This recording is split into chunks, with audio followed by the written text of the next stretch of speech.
5:21. 5:21. నరుని మార్గములను యెహోవా ఎరుగును, వారి మాటలన్నింటినీ ఆయన గుర్తించును. హల్లెలూయా. నీ జీవితం ఎలా ఉన్నది అన్నది ఆయనకు తెలుసు. యథార్థంగా ఇక్కడ ఉంటున్నాం, దేవుడు చూస్తున్నాడు. నేను ఒక ముచ్చట మిమ్మల్ని అడుగుతాను, మీరు నాకు జవాబు ఇవ్వాలి. చేపలు పట్టేవాడు సరళ వల వేస్తాడు. ఆయన ఏం చేస్తాడంటే వల విసిరినప్పుడు కేవలం మంచి చేపలే పడాయి, అన్నీ పడతాయి. అంతేనా కాదా? అన్ని కులాల చేపలు ఆ వలలో చిక్కుతాయి. ఆయన లాగుతాడు, ఒడ్డుకు లాగి అక్కడ పడేస్తాడు. పడేసినప్పుడు అన్ని పట్టుకుంటాయి, అన్నిటికీ పానం ఉన్నది.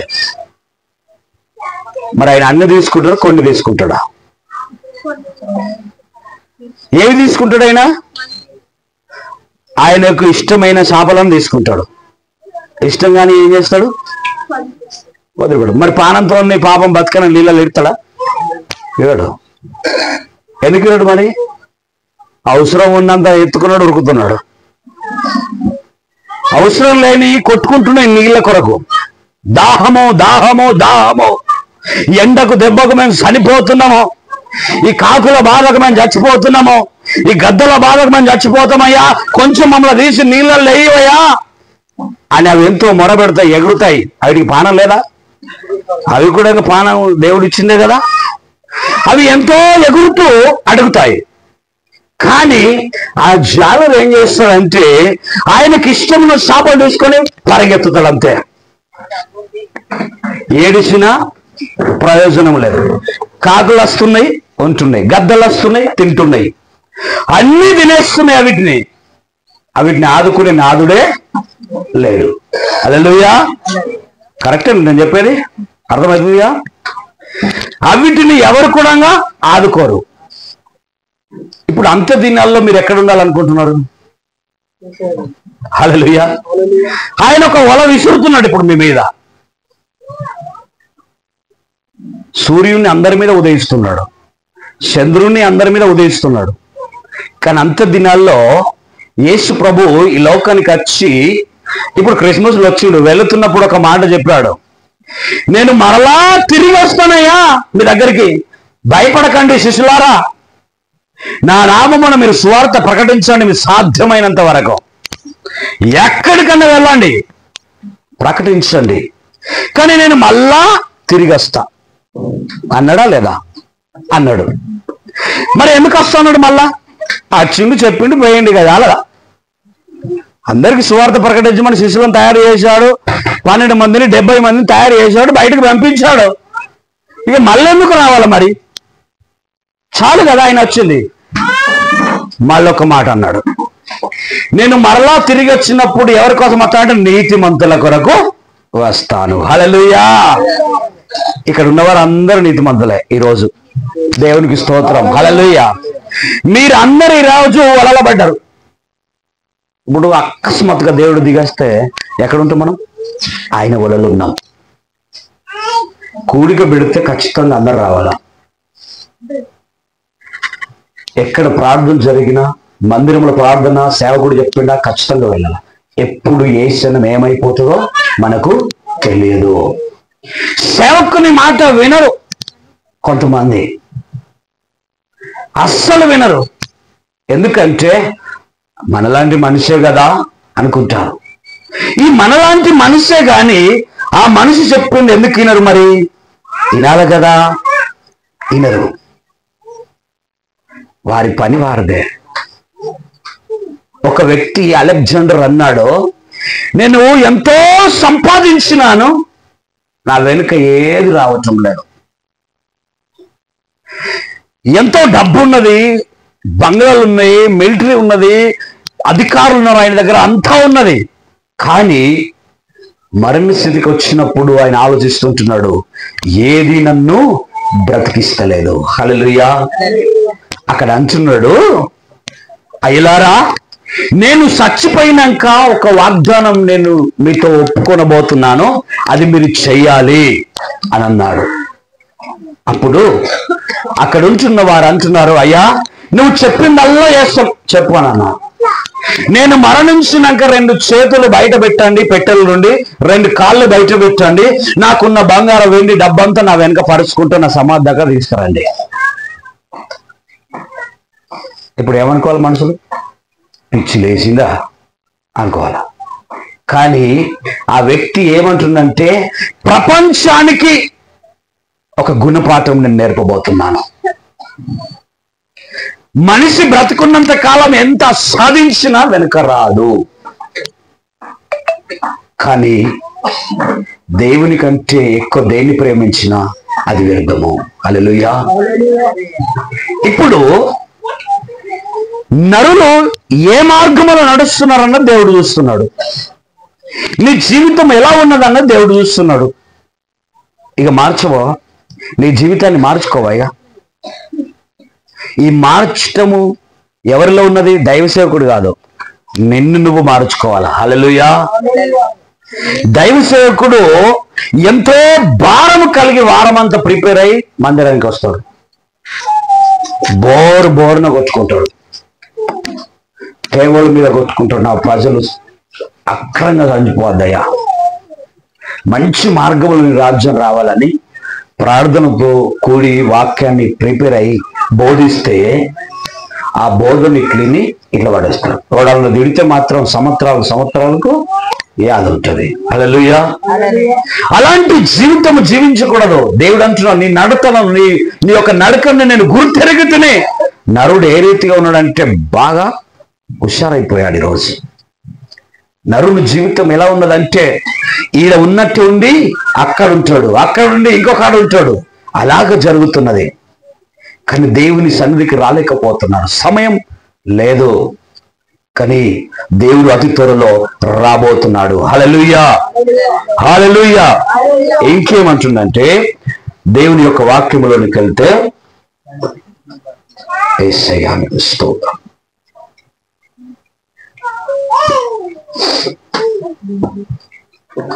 ఆదికాండము 18:19 వచనం.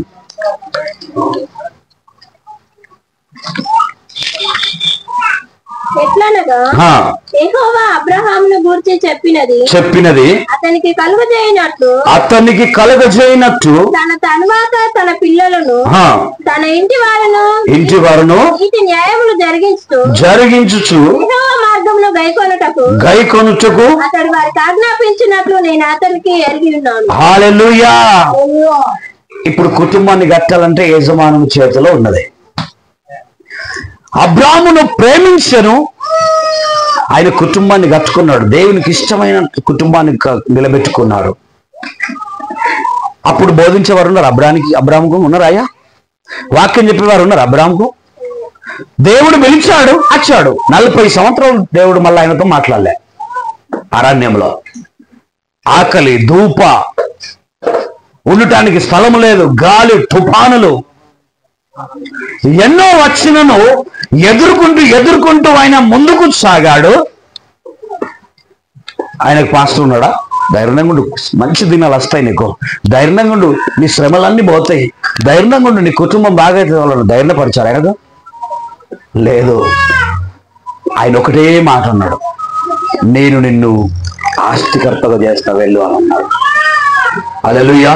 ఈ బానిస బ్రతుకు నీకద్దు, బయటికి రా అన్నాడు. అంతే, ఒక్కటే మాట మీద వచ్చాడు. ఈరోజు సేవకుడు ఒక కుటుంబాన్ని 10 సార్లు పోతే అసహించుకుంటున్నారు. మీరు నరకములో పడకూడదనే సేవకుడు మీ వెంట వస్తున్నాడు.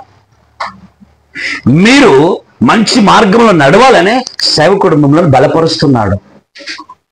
అయినా వినరు. అబ్రాము ఒక్క మాట మీద కుటుంబాన్ని కట్టుకుంటే సంవత్సరాలు గడిచినా ఆ కుటుంబం కట్టబడతలేదు. ఎంత బాధకరమండి. దేవుని సన్నిధిలో మనము బలపడాలి. బలపడుతున్న దేవుని కార్యాలు చూడగలుగుతాము. హల్లెలూయా. దినవృత్తాంతములు 2వ దినవృత్తాంతములు 7:14 ఒక మాట అంటున్నాడు, నా పేరు పెట్టబడిన నా జనులు తాము తగ్గించుకొని ప్రార్థన చేసి నన్ను వెతికి తమ చెడు మార్గములు అన్నిటిని విడిచిపెట్టిన యెడల ఆకాశం నుండి నేను వారి ప్రార్థనను విని వారి పాపమును క్షమించి వారి దేశమును స్వస్థపరచుదును. హల్లెలూయా. ఇప్పుడు ఎంతమంది ఉన్నారు ఇందులో వలలో? యేసయ్య వలలో పడ్డవారు ఇవన్నీ పాటించాలా. మీ పాపాలు క్షమించబడాలంటే మీరు ప్రార్థన చేస్తున్నప్పుడు విశ్వాసంతో ప్రార్థన చేస్తే ఆయన ఏమంటున్నాడు? ఆకాశమును ఉన్నాడు.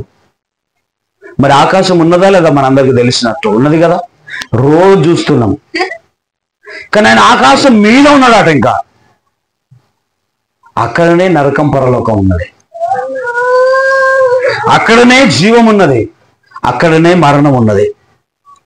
ఆ దేశానికి వెళ్ళక ముందే ఈ దేశములో ఈ భూమి మీద మనం కట్టుబడాలా. కట్టబడితే మన జీవితం ఆయన దేశానికి ఆయన రాజ్యానికి వెళ్తుంది. ఒకరిని ఒకరు తగ్గించుకొని జీవించాలా. తగ్గింపు లేదు. భార్య అంటే భర్తకు కూడదు, భర్త అంటే భార్య కూడదు, తమ్ముడు అంటే అన్న కూడదు, అన్న అంటే తమ్మునికి కూడదు. తల్లిదండ్రులతో ప్రేమ లేదు. నువ్వు అన్నే చూస్తున్నదే, ఆడే నీ కొడుకే అని తిట్లు. అయ్యో కొడుకు నశించిపోతున్నాడు తల్లిదండ్రులు అంటే ఆడే నీకు పెడుతున్నాడు. ఆయే ఉన్నదంతా నా దగ్గర నెల దాకా తింటున్నావు. ఇట్లాంటి కొడుకులు ఉన్నారండి రోజు. భర్త చచ్చిపోయి ఆ తల్లి ఏడుస్తున్నది, ఇద్దరు కొడుకులు, ఇటొక్క ఇల్లు ఇటొక్క ఇల్లు ఉన్నది. ఇక్కడ 15 రోజులు, ఇక్కడ 15 రోజులు, అక్కడ 30 రోజులు అయిపోయింది. ఒక రోజు ఎక్కువ వచ్చింది. ఒక్క రోజు ఎక్కువ వస్తే పెద్ద కొడుకు ఏమంటాడంటే చిన్న కొడుకు దగ్గరికి వచ్చి, ఒరే ఒక రోజు ఎక్కువ వచ్చింది, సగం దినం నువ్వు ఎక్కువ ఉంచుకో, రాత్రికి నా ఇంటికి పంపియు. ఆమె తోమకాడికి వెళ్ళింది. లేదు లేదు లేదు, నువ్వు పొద్దుగాలు ఉంచుకున్న సాయంత్రం పంపి, ఇల్లాకి లూడిచే ఉన్నది, బొవ్వు అండేది ఉన్నది అని ఇంకొకడు అంటాడు. మళ్ళీ ఆడ ఇంకొకడు అంటాడు, లేదు లేదు నాకు స్కూల్కు పొద్దుగాల పిల్లలు పోయేది ఉన్నది, జల్దీ వెళ్ళి అమ్మను పంపి, ఇల్లాకి లూడాలా, బొవ్వు అండాలా, ఛాయ్ నాస్తా చేయాలా, నా భార్య ఆఫీస్కి పోతుందిరా అని ఈడు లొల్లి పెడతాడు. ఇద్దరు కూడా లొల్లి పెట్టుకుంటే తల్లి ఇటు చూస్తుంది, ఇటు చూస్తుంది. ఎంత ఘోరమైన ప్రమాదం అండి ఇది. అదే తల్లికి ఒక 10 మంది పిల్లలు ఉన్నను కడుపును పెట్టుకొని బ్రతికిస్తుంది. అంటదా? ఒకడు పని చేయకుండా కానీ ఎల్లదీస్తుంది.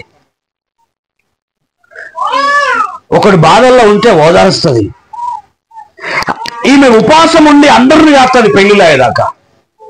పెళ్లి అయినాకనే అమ్మ తెలియదు, డాడ తెలియదు. ఇలాంటి జీవితాలు ప్రపంచంలో ఉన్నాయి. అందుకే దేవుడు అంటున్నాడు, నేను తిరిగి మళ్ళా రాబోతున్నాను. హల్లెలూయా. నేను వస్తాను. ఈ చేపలు ఎగిరినట్టు ఎగురుతారు ఒక్కొక్కడు.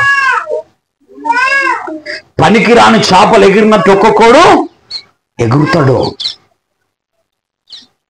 యోనా నావను కట్టుకొని వర్షము కురిపించినప్పుడు, నావ వెళుతున్నప్పుడు జనాలందరూ పరిగెత్తుకుంటూ వస్తున్నారు. నేనొస్తానయ్యా, కొంచెం నన్ను పట్టుకున్నా, బిడ్డను పట్టుకపో అని ఏడుస్తున్నారు. గేటు బంద్ చేసిండు దేవుడు. ఏం చేశాడు? ఆ స్టీమర్ యొక్క గేట్ను ఆఫ్ చేశాడు. కొట్టుకున్నారా అప్పుడు జనాలు? న్యాయంగా చెప్పండి. వాక్యములు ఉన్నది. కొట్టుకొని సముద్రంలో ఒక సముద్రంగా మారిపోయింది ఊరంతా.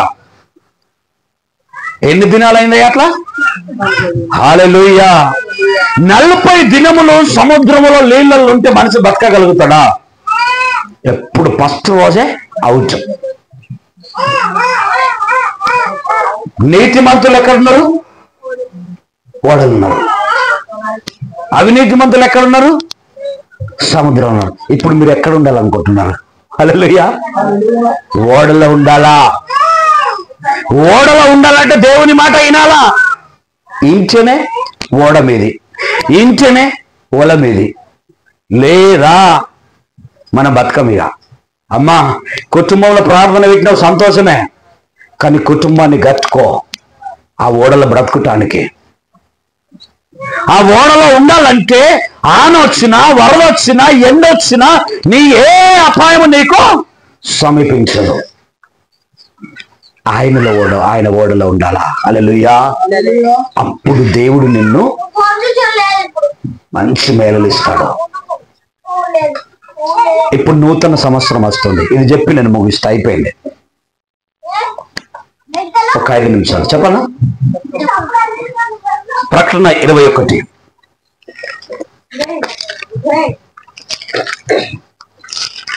ఈ వాగ్దానాలు మీరు తీసుకోవాలా, ఇప్పుడు ప్రేమతో తీసుకోవాలా.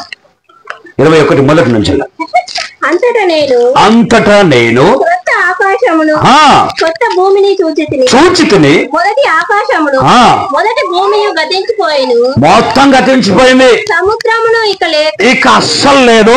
మరియు నేను నూతనమైన యెరూషలేము అను పరిశుద్ధ పట్టణము తన భర్త కొరకు అలంకరింపబడిన పెళ్లి కుమార్తె వలె సిద్ధపడి పరలోకమందున్న దేవుని వద్ద నుండి దిగివచ్చుట చూచితిని. అప్పుడు ఇదిగో దేవుని నివాసము మనుషులతో కూడా ఉన్నది. హల్లెలూయా. ఎవరితో ఉన్నదమ్మా ఇప్పుడు? దేవుని యొక్క నివాసము, మాట్లాడడము, మీ పరిస్థితులు ఎరగడము, మీ జీవిత చరిత్రను దేవుడు ఆకాశం నుండి చూసిండు. మళ్ళీ ఆయన ఆత్మ మీతో కూడా ఉన్నది. మీ పరిస్థితులన్నీ దేవుడు చూసుకుంటున్నాడు. ఇదిగో ఆయన ఆత్మ మనుషులతో కూడా నివాసము చేస్తున్నాడు. నీ పరిస్థితి ఎలా ఉన్నది? ఈ సేవకుడి గ్రామానికి రావాలంటే ఆయన ఆత్మ లేదు, రాలేడు. సొంతంగా నేను ఇక్కడికి రావాలంటే నాకు ఎవరో తెలుసా? దేవుని ఆత్మ ద్వారా ఈ కుటుంబమునిచ్చి ఇక్కడికి నడిపించాడు. కారణం ఏంటిది? ఆయన చిత్తానుసారమైన మాటలు మాట్లాడాలి. హల్లెలూయా.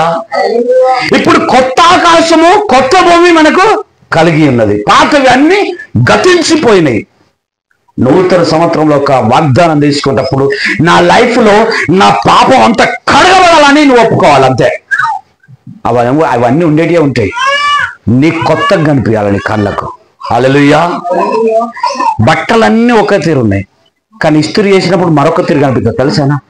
హల్లెలూయా. బట్టలు ఎప్పుడు ముడకబడ్డ కానీ ఇస్త్రీ ఎందుకు చేస్తాం? కొత్త గుట్టానికి. అంతేనా కదా? కొత్త గుట్టాల. మరి నీ లైఫ్ను ఎందుకు ఇస్త్రీ చేసుకోవు? నీ పాపమును ఎందుకు మర్చిపోవు? నీ జీవితాన్ని ఇంకా ఎందుకు మార్చుకోవు? ఇంకా ఎంతకాలము మందిరానికి వెళుతూ మార్పు లేదు? ఇంకా ఎంతకాలము నీ కుటుంబాన్ని కట్టుకోలేకపోతున్నావు? ఇంకా ఎంతకాలము ఈ లోకానుసరమ జీవితం జీవిస్తావు? దేవుడు నిన్ను మంచి మార్గంలో నడమంటున్నాడు, మంచి జీవితాన్ని అనుభవించమంటున్నాడు, మంచి లైఫ్ నీకు ఇస్తానంటున్నాడు. అయినా నో, నాకు అన్ని తెలిసే బైబిల్ కొరకు. తెలిసినంత మాత్రాన నీ జీవితం మారకుంటే అది వ్యర్థమే.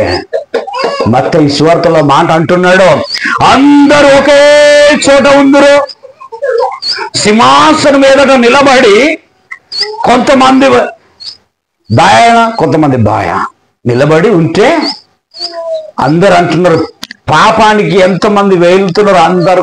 అందులో కొంతమంది సేవకులు ఉన్నారు, కొంతమంది విశ్వాసులు ఉన్నారు, కొంతమంది పరిచర్య చేసేవారు ఉన్నారు. ఆ లైన్ లో నిలబడి చూస్తున్నారు. మా లైన్ దగ్గరికైనా ఎటు మా యేసయ్య మమ్మల్ని నా లైన్కి పంపిస్తాడు, ఎందుకంటే నేను చాలా మందిని మందిరానికి నడిపించిన అని అనుకుంటున్నారు. అటల్లా ఇంకొకరు అనుకుంటున్నారు, నేను ప్రార్థన చేస్తే దయ్యాలన్నీ పరిగెత్తున్నాయి, నన్ను చూసిడు దేవుడు, వాళ్ళ నా యొక్క సంతకం వచ్చే వరకు నన్ను చూసి ఖచ్చితంగా నన్ను పక్కకు జరుపుతాడు అని ఇంకా కొంతమంది అనుకుంటున్నారు. ఇంకా కొంతమంది అనుకుంటున్నారు, నీ నామమున అనేకులకు నీ మాటలు చెప్పానయ్యా, ఇప్పుడు నన్ను గుర్తెరిగి ఖచ్చితంగా మంచి పరలోకానికి నన్ను నడిపిస్తారని ఇంకా కొంతమంది అనుకుంటున్నారు. అప్పుడు దేవుడు చూసి అందరిని నరకానికి రాశాడు. అప్పుడు అంటున్నారు వాళ్ళు, అయ్యా దినము రాత్రి అనకుంటా నీ సేవలో పరిగెత్తాను, నీ నామమున బాప్తిసం ఇచ్చినాను, నీ నామమున రక్షణలోనికి నడిపించినాను, అనేకులను పాస్టర్ చేతికి అప్పగించినాను, అనేక కుటుంబాలకు నేను ప్రార్థన చేసినప్పుడు నీ నామన బాగైందయ్యా అని ఈ ప్రజలు అంటున్నారడా. అప్పుడు యేసుప్రభు అంటున్నాడు, నీవెవరో నాకు తెలియదు. ఇది ఎంతవరకు కరెక్ట్ అండి? యేసుప్రభు అసలు తెలియదా? చూడలేదా? చూశాడు. నీ లైఫ్ మారలే, నీ స్వభావం మారలే, నీ మాటలు మారలే, నీ కుటుంబంలో వేదన, భార్యను చూస్తే కోపం, భర్తను చూస్తే కోపము, పిల్లలను చూస్తే కోపము, మందిరంలో పిల్లిలాగా మూల కూర్చుంటాం. మందిరంకి వస్తే తెల్ల బట్టలు వేసుకొని పిల్లిలాగా ఒక మూల కూర్చుంటాం. అయ్యగారు చెప్పింది దానికల్లా ఊపుతుంది. నీ మనస్సు మారకుంటే ఆ లోకము నీకు తప్పదు. మనస్సు మార్చుకొని జీవితాన్ని దేవునికి ఇవ్వండి, ఖచ్చితంగా దేవుడు పరలోకం మీకు ఇస్తాడు. హల్లెలూయా. నమ్ముతుండ్రా? ఈ వాక్యం నుండి వస్తున్నాయి కదా. ఇలాంటి స్థితిలో మనము నిలబడద్దు. నమ్మకంగా ఉంటే ఆయన రాజ్యాన్ని చూస్తాం. ఈ విందు భోజనం చేసిన దాంట్లో ఏం లేదు. ఎంతో మంది ప్రజలకు భోజనం పెట్టిన వాళ్ళు ఏం లేదు. ఒక్క కుటుంబం రక్షణలోని గత దేవుడు ఎంతో సంతోషిస్తాడు. హల్లెలూయా. ఇది శరీరానికే. ఈరోజు మారాలని దేవుడు మీ కొరకు ఎన్నో కోళ్లను బలి అర్పించిండు. ఈ దినాన్న మారాల నా ప్రజలని. మారతారా ఇక? హల్లెలూయా. ఆయన బలైండు. ఇప్పుడు ఎన్ని కోళ్ళు బలి అయిపోయినాయి ఇవాళ మీ కొరకు. ఇటువంటి ఎన్నో అయినాయి, చర్చిలల్లో అయినాయి. మార్పు లేదు. పాపం ఎన్ని జీవులు నా బలి అర్పిస్తున్నాం మనం. అవిటిది కూడా ప్రాణమే, కానీ నీ ప్రాణం మారతలేదు. ఇక్కడన్నా మారండి దయచేసి. హల్లెలూయా. ఇంకొక మాట చదవండి దాని కిందనే. ప్రకటన 21 ఇంతవరకు చదువు. దేవుని నివాసము మనుషులతో కూడా ఉన్నది. ఆయన వారితో కాపురముండును. ఆయన వారితో కాపురముండి నడిపించును. ఆయన ప్రజలయ్యుందురు. చదువు. దేవుడు తానే వారి దేవుడయ్యుండి వారికి తోడయ్యుండును. ఆయన వారి కన్నుల ప్రతి బాష్ప బిందును తుడిచివేయును. మరణము ఇక ఉండదు. అస్సలు మీకు ఉండదు. దుఃఖమైనను ఏడుపైనను వేదన అయినను ఇక ఉండదు. ఇక ఎన్నడికి మీకు ఉండకూడదు. మొదటి సంగతులు గతించిపోయాయి. మొత్తం అన్ని విడిచిపెట్టాలా. సింహాసనంలో నుండి వచ్చిన గొప్ప స్వరము చెప్పుట వింటిని. హల్లెలూయా. ఇక దుఃఖం మీ జీవిత కొత్త సంవత్సరం 2025లో ఉండకూడదు దేవుని కృప వలన. హల్లెలూయా. ఆయన యొక్క ఆత్మ మీతో నివాసం చేస్తున్నాడు, ప్రతిదినం మీతో ఉంటున్నాడు, దీవరాత్రులు మీతో నడుస్తున్నాడు, మీకు ఏ పాదముకు ఏ రాయి తగలకుండా మిమ్మల్ని కాపాడుతున్నాడు, మీ కుటుంబాలను కాపాడుతున్నాడు. ఇక మార్చుకోండి అయ్యలారా, ఇక మార్చుకోండి అవలారా. జీవితంలో సాధించండి. ఒక్క సంవత్సరంలో ఖచ్చితంగా నమ్మకంగా ఉండండి. ఇక అన్ని సంవత్సరాలు నమ్మకంగా ఉన్నట్టే. వాగ్దానం తీసుకుంటారు. ఏం వాగ్దానం? యెహోవా నీకు తోడై ఉండును. నాకు సంవత్సరం అంతా తోడండి. చేసే పాపాలన్నీ మర్చిపోడేగా. తోడై ఉన్నాడు ఒక్కడి గుర్తు. నీ ఇంటికి వెలుగై ఉన్నాడు. మంచి మంచి వాక్యాలు దేవుడిస్తాడు. కానీ వెలుగు కనిపించదే, ఆశీర్వాదం కనిపించదే, లైఫ్ లో మార్పు కనిపించదే. కొత్త సంవత్సరం రాగానే తీర్మానం తీసుకుంటారు, ఇక నేను దాగనే దాగా. అస్సలు అటు చూడండి చూడ. కొంతమంది అనుకుంటారు దేవుని కృపలో మీరు అందట్లో ఎవరు లేరు, నేను సంతోషపడుతున్నా. కొంతమంది వాగ్దానం తీసుకుంటారు. శ్రమల నుండి విడుదల పొందుతున్నప్పుడు దేవుడు మా కుటుంబంలోనికి రావాలా, జన్మించాలని ఒకరోజు, సంవత్సరం అంతా మాకు తోడుండాలని మళ్ళొక రోజు. ఈ 2 రోజులు నమ్మకంగా ఉంటారు. ఇక ఈ రేపటి నుంచి స్టార్ట్గా, ఇంక ఇవాళ నుంచి స్టార్ట్. ఎట్లా అంటే వచ్చే సంవత్సరం ఈ దుఃఖాలు అద్దయ్యాయి. ఇక మేము ఖచ్చితంగా దేవుని సన్నిలో ఉంటామంట. పాపం దేవుడు ఏం చేస్తారంటే నరుని నమ్ముతాడు, ఇక ఉంటాడు కావచ్చు అని ఒక 2 నెలల మంచి మార్గాలు తెరుస్తాడు. అటు తర్వాత ఇక లగ్గాలని, ఎండాకాలం రాగానే మే నెల రాగానే లగ్గాలని, పుట్టెంటికలని పురుళ్ళని ఆదివారం నాడే పట్టకు లేకుండా పోతారు. ఇప్పుడు వాగ్దానం నిలబెట్టుకున్నట్టనా? అది కాదుగా. వాగ్దానం నిలబెట్టుకోవాలంటే ఈడి దాకా నీళ్ళు వచ్చినా నిలబెట్టుకోవాలా. అది దేవునికి ఇష్టం. హల్లెలూయా. అలాంటి పరిస్థితి మీరు అనుభవించాలని దేవుని వాక్యము సెలవిస్తుంది. మీ జీవితాల్లో కొత్త సంవత్సరంలో మార్పు రావాలి. మార్పు వస్తే ఖచ్చితంగా మీ కుటుంబాలు ఆశీర్వదించబడతాయి. నేను ఎక్కువ సమయం తీసుకుంటాను, ఇంకా చాలా మాటలు దేవుని ఉన్నాయి. ఎందుకంటే చాలా చాలా దేవుడు మన కొరకు ప్రయాసపడుతున్నాడు. ఇర్మియా 18 ఒక మాట అంటాడు, చెప్పి ముగిస్తున్నాను. చెప్పన్నద్దా? చెప్పండి. 18 మొదటి నుండి. యెహోవా యొద్ద నుండి ప్రత్యక్షమైన వాక్కు, నువ్వు లేచి కుమ్మరింటికి పొమ్ము. నువ్వు లేచి కుండ చేసే కుమ్మరింటికి పోవయ్యా, అక్కడ నా మాటలు నీకు తెలియజేతును. చాలు. ఇప్పుడు మీతో ఎవరన్నా అంటే లేచి అయ్యగారు మీ ఇంటికి వచ్చి భయపడకు బ్రదరు, నువ్వు మందిరంకో దేవుడితో మాట్లాడుతున్నా అంటే నిజంగా మాట్లాడతాడా అంటాడు.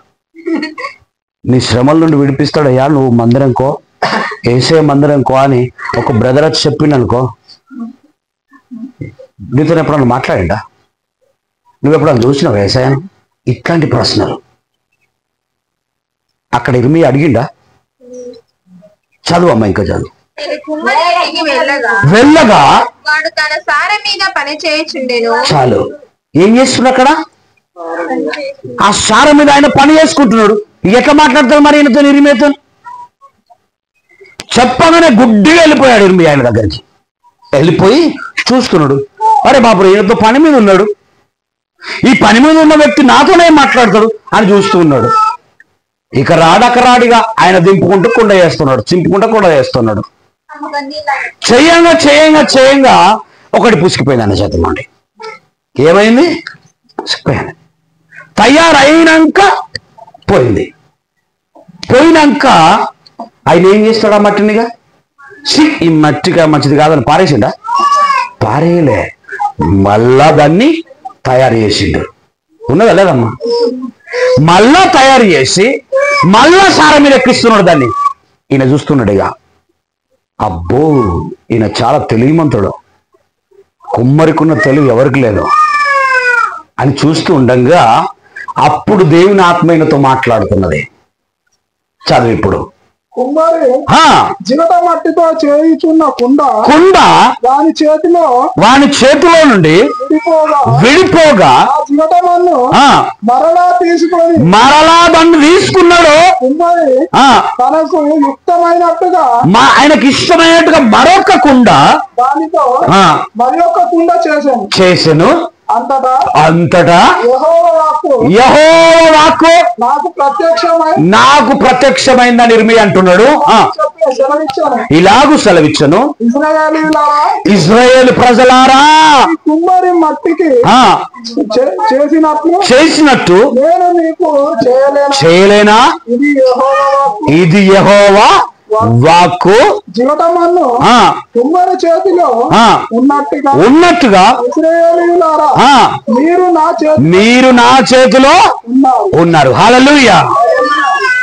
ఇప్పుడు అసలైన కుమ్మరి ఎవరు తెలుసా? దేవుడు. హల్లెలూయా. గుడ్డిగా నన్ను వెళ్ళాడు ఇర్మియా, చూస్తున్నాడు. చూస్తుండగా ఆయనతో మాట్లాడుతున్నాడు దేవుడు. మళ్ళా చూడు, ఉదాహరణలు చెప్పొద్దంటారు కొంతమంది సేవకులు. చూడు, దేవుడే ఉదాహరణ చెప్తున్నాడు. చూడు ఆయన పనితనం. ఆయన చేస్తుండగా ఒక కుండ పడిపోయింది, మీరు కూడా పడిపోయాను, నేను మరలా మీరు తయారు చేస్తున్నా. ఎప్పుడు తయారు చేసిండు? పుట్టినది మొదలుకొని బాప్తిజం ఇచ్చే వరకు మిమ్మల్ని ఫ్రీగా ఇడిచిపెట్టాడు, ఇష్టమైనట్టు తిరిగి ఉంటాడు. మీరు పడిపోయే తులకు బాప్తిజం ఇచ్చాడు, మరలా తయారు చేశాడు. ఇప్పుడు పలిగిపోతే ఎవరి బాధ్యత? ఎవరి బాధ్యత అమ్మా? ఇప్పుడు నీ బాధ్యతనేగా. ఆయన మళ్ళా తయారు చేసుకున్నాడు. నా బిడ్డ చచ్చిపోవద్దు, నా బిడ్డ ఈ లోకంలో నశించిపోకూడదు, నా బిడ్డ నా దగ్గర ఉండాలా, పాపముతో జన్మించాడు, నో ప్రాబ్లం, నేను మంచిగా చేసుకుంటా అని ఆయన రక్తంతో పరిశుద్ధంగా నేను కడుక్కున్నాడు, నిండా ముంచి కడుక్కున్నాడు. ఆ రోజు శరీరం అంతా ఫ్రీ అనిపిస్తుంది మనసులకు. ఇక పాపం చెయ్య, ఇక అబద్ధం ఆడ, ఇక మందిరం ప్రతి సండే వెళ్తా, ఎక్కడ కోరికలున్న అయ్యగారితో వెళ్తా అని ఒక తీర్మానం వేసుకుంటారు. మెల్లమెల్లగా మెల్లమెల్లగా మెల్లమెల్లగా వరదత్తది అన్నకి మారిపోతారు. ఇప్పుడు ఎవరు తప్పు? బాప్తిజం తీసుకున్నావు మారకుంటే నీ తప్పే, కానీ యేసయ్య తప్పు ఎక్కడుంది? ఆశీర్వాదం రాకుంటే యేసయ్యనంటావు, కుటుంబం బాగలేకుంటే యేసయ్యనంటావు, కడుపు నొప్పి బగ్గకుంటే యేసయ్యనంటావు. నువ్వు మారితే కదా పూర్తిగా నీ నొప్పి పోయేది. నువ్వు ప్రార్థన చేస్తే కదా నీ జీవితం బాగుండేది. అస్సలు బాగుండరు. ఎంత సేవకుడు చెప్పినా బాగుండరు. అందుకే ఇర్మీయాతో మాట్లాడుతున్నాడు, ఈ మట్టి కుమ్మడి చేతిలో ఎలా ఉన్నదో అలా మీరు ఉన్నారు బిడ్డ నా చేతిలో. దానిని నేను ఇష్టమైనట్టు మళ్ళొక కుండ చేస్తున్నా, దానిని మరలా తీసుకొని మళ్ళొక కుండ చేస్తున్నా, అయినా మీరు మారటలేరా అని బాధపడుతూ ఏడుస్తున్నాడు. యేసయ్య మాట్లాడతాడు, ఆకాశమా ఆలకించుము, భూమి చెవియొగ్గము, నేను పిల్లలను కని పెంచి తిని వారు నాకు తిరగబడి ఉన్నారు. ఎంతమంది తిరగబడతలేరు ఈరోజు? అందుకే ఈరోజు మార్చుకోండి, దేవుడిని ఏడిపియకండి. దేవుడు మిమ్మలను అన్యాయంగా ఎప్పుడు శిక్షించాడు? మీరే శిక్షలో పడుతున్నారు. ఇప్పుడు సముద్రంలో చేపలు వేసినాం, అది ఎగురుకుంటూ ఎగురుకుంటూ బయట పడితే దాని తప్ప సముద్రం తప్ప? చేప తప్పు. బయట పడ్డ ఏమైపోతుంది? గద్దకో కాకికో దేనికో దానం అయిపోతుంది. సముద్రంలో ఉండరా అంటే వాడు ఎగురుకుంటూ బయటకు వస్తున్నాడు. ఈరోజు మందిరంలో ఉండరా అంటే మాటలు వినక ఫోన్ పట్టుకొని బయటకు వెళ్తాడు, మాటలు వినక ఇంకేటో పోతాడు, మాటలు వినక ఏదో పని చేస్తాడు. ఎవరి పాపం అది? నువ్వు పాపం చేస్తున్నావు. అలా జరగకూడదు. ఒక్కసారి మందిరంలో చడుగు పెడితే ఆశీర్వాదం ప్రార్థన అయ్యేదాకా కదలకుండా విన్నులకే దేవుని ఆశీర్వాదం ఈ సంవత్సరంలో. హల్లెలూయా. బాత్రూమ్ వస్తుందని అట్టొస్తుంది ఇట్టొస్తుందని పోవద్దు. సినిమా టాకీస్లకు పోతే సగం అయిపోయేదాకా కానీ ఉంటారు. 3 గంటలు నడుస్తుంది, అయిపోయేదాకా ఉంటుంది. పేర్లు వడంగానే చూడాలి. ఈడ పాటలు అయిపోతే ఆరాధన అయిపోతే వాక్యం కత్తారు. ఆ జీవితం వదులుకోవాలా? మంచి జీవితాన్ని అనుభవించాడు దేవుడు మిమ్మల్ని ఆశీర్వదించుగాక. ఇటు వాక్కు దేవుడు దీవించి ఆశీర్వదించుగాక. ఆమేన్. హల్లెలూయా. ప్రార్థన చేసుకుందాం. కృపాసత్య సంపూర్ణుడు అయిన దేవానికి వందనాలు. మేము నీ బిడ్డలం, నీ హస్తములతో తయారు చేసిన ఒక కుండలం. మేము ఎప్పుడు పడిపోకూడదు, మేము ఎక్కడ పలిగిపోకూడదు. మా నడతను నువ్వు ఎరిగినావు, మా పడకను నువ్వు ఎరిగినావు, మా ఆలోచనలు నీకు తెలుసు డాడీ. మేము ఎక్కడ పడిపోకూడదు. నీ చిత్తానుసారంగా నడిచే అట్టి కృప ఈ గ్రామానికి, ఈ సంఘానికి, సేవకునికి, ఈ కుటుంబానికి సదాకాలం దయచేసి నడిపించు తండ్రి. ఎక్కడ పడిపోకూడదు ఆయన బిడ్డలు. ఇంకా ఇలాంటి కూడికలు అనేక కుటుంబాల్లో జరుగును గాక. ఈ సంఘస్థులందరూ ప్రభు వర్ధిల్లును గాక. ఈ నూతన సంవత్సరంలో ప్రభు ప్రతి దినం ఒక జాగల కూడిక ఉండాలి తండ్రి. సేవకునికి రికాము లేకుండా ప్రభువా నీ పని చేయాలి. విశ్వాసులు నీ సేవకుని మాట విని లోబడి నిన్ను ఘనపరచాలి ప్రభువా. పెద్దల మాట వినాలి తండ్రి.